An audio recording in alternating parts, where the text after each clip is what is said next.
معروف صحافی انصار عباسی نے کہا ہے کہ بظاہر تو اتحادی حکومت کی جانب سے آئینی ترامیم کا پیکج شنگھائی تعاون کانفرنس کے انعقاد کے بعد اکتوبر کے آخری ہفتے میں منظوری کے لیے پیش کیے جانے کی باتیں چل رہی ہیں، لیکن اس امکان کو رد نہیں کیا جا سکتا کہ یہ کام OIC کانفرنس سے پہلے ہی کر لیا جائے۔ ان کے مطابق یہ تاثر اس لیے مضبوط ہوا ہے کہ حکمران اتحادی جماعتوں کے جو ارکان قومی اسمبلی اور سینٹ اس وقت بیرون ملک ہیں، انہیں جلد از جلد پاکستان واپس آنے کو کہہ دیا گیا ہے۔ دوسری جانب ملک میں موجود حکومتی ارکان پارلیمنٹ کو بیرون ملک جانے سے منع کیا گیا ہے اور حکومتی ارکان قومی اسمبلی اور سینٹ کے غیر ملکی سرکاری دورے منسوخ کر دیے گئے ہیں۔ اسپیکر قومی اسمبلی سردار ایاز صادق کی قیادت میں ارکان پارلیمنٹ کا ایک وفد ہفتے کے آخر میں جنیوا کا دورہ کرنے والا تھا، لیکن انہیں بھی جانے سے روک دیا گیا ہے۔ وفد کے دورے کی باضابطہ منسوخی 1 یا 2 روز میں متوقع ہے۔ حکومت وفاقی آئینی عدالت کے قیام، اعلیٰ عدلیہ کے ججز کی تقرری کے عمل میں اصلاحات اور دیگر کے لیے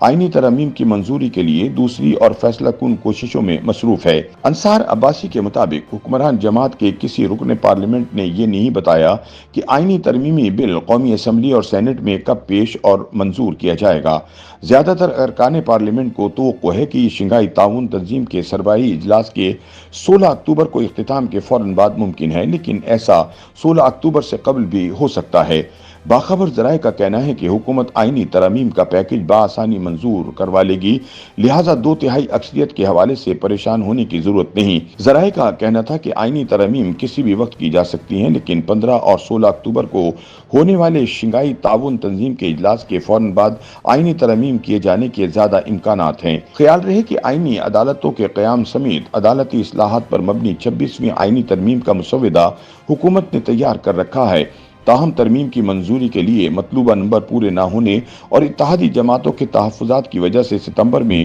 ترمیم پارلیمنٹ میں پیش نہ کی جا سکی تھی۔ اب سپریم کورٹ آف پاکستان سے آرٹیکل 63A کے فیصلے کے بعد کہا جا رہا ہے کہ مطلوبہ نمبر حاصل ہو گئے ہیں اور آئینی ترمیم SCO کانفرنس کے بعد منظوری کے لیے پارلیمنٹ میں پیش کی جائے گی۔ آئینی ترمیم کی منظوری کے لیے حکومت کو قومی اسمبلی کے 336 کے ایوان میں 224 اور سینٹ کے 96 کے ایوان میں 64 ارکان کی حمایت درکار ہے، جبکہ اس وقت قومی اسمبلی میں 214 اور سینٹ میں 54 ارکان کی حمایت حاصل ہے۔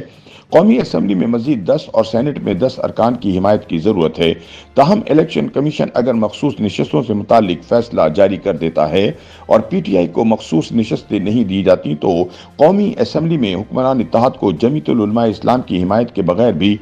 2/3 اکثریت حاصل ہو جائے گی اور کل نشستوں کی تعداد 230 ہو جائے گی، جبکہ 336 کے ایوان میں 2/3 اکثریت کے لیے 224 ارکان کی حمایت حاصل ہونا ضروری ہے۔ اگر PTI کی مخصوص نشستیں دیگر پارٹیوں میں تقسیم نہیں کی جاتی تو اس صورت میں جمیعت العلماء اسلام کی 8 نشستوں اور 2 PTI یا دیگر ارکان کی حمایت سے حکومت مطلوبہ نمبرز حاصل کر لے گی اور آئینی ترمیم منظور کرا لی جائے گی۔